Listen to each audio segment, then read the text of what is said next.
Welcome to this video lecture on Overall Equipment Effectiveness, or OEE.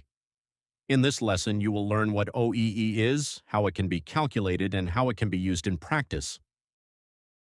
As the name suggests, OEE is a measure of how effectively a machine is used to produce goods. It is defined as the number of machine hours used both productively and efficiently divided by the number of scheduled production hours for that machine. OEE can be calculated for a period such as a week, a month, or a year. Achieving a high OEE is particularly important for expensive machines or machines that play a critical role in a factory. Examples include a bottleneck machine that determines the total output of a production department or an entire factory, or a very costly CNC milling machine at a subcontractor, manufacturing metal components for multiple customers based on contract orders. Part of the machine rate is determined by depreciation. By maximizing the number of scheduled operating hours per year, the hourly rate can be reduced, thereby improving the company's competitiveness in the marketplace. A machine with an OEE of 75% is used productively for only 75% of its scheduled hours. The remaining 25% is lost time or waste. OEE can therefore be used as an analytical tool to identify wasted machine hours and subsequently reduce this waste. It is therefore a valuable tool within the lean manufacturing philosophy. Scheduled hours refer only to the hours during which the machine is actually planned for production. Therefore, periods such as holidays and non-working hours are excluded. Hours allocated to planned maintenance or periods in which there is no demand for production are also excluded from scheduled production hours. Let us now examine the possible losses. OEE distinguishes between three types of losses. The first type of loss is availability loss, also known as unplanned downtime. This category includes all unplanned periods during which the machine is unavailable for production. Examples include machine breakdowns, setup and changeover activities, downtime caused by a lack of available materials, and downtime caused by the absence of an operator. The second type of loss is performance loss, also referred to as efficiency loss. This includes short unplanned stops, for example when the machine requires minor adjustments or cleaning, or when the operator is briefly absent due to a restroom visit or a discussion with a colleague. Another form of efficiency loss occurs when the machine operates at a lower speed than planned.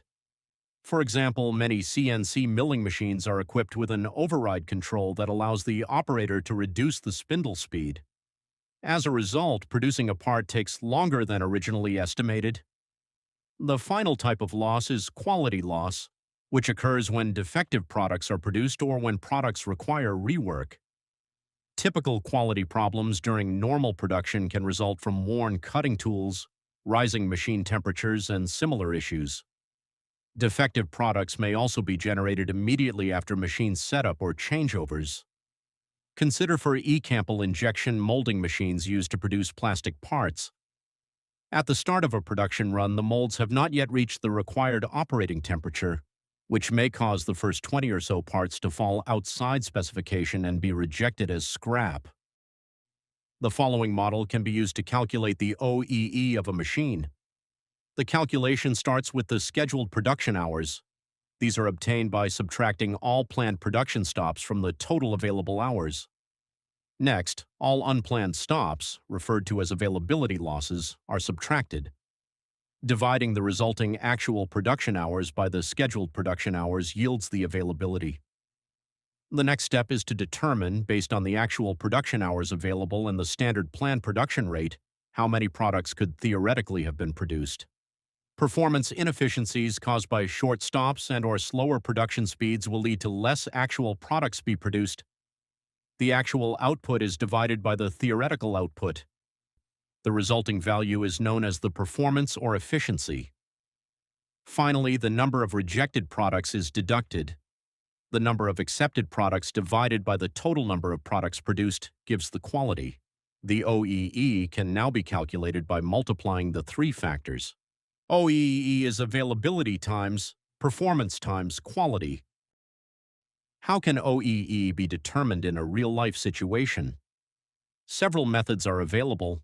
Many modern machines are equipped with sensors that allow their status to be monitored accurately. Events such as breakdowns, operator interventions, and downtime are automatically recorded and stored in digital production control systems.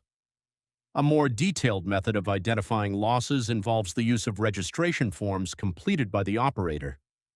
An important consideration when designing these forms is to identify all possible types of losses beforehand, enabling operators to record them easily by selecting the appropriate category on the form.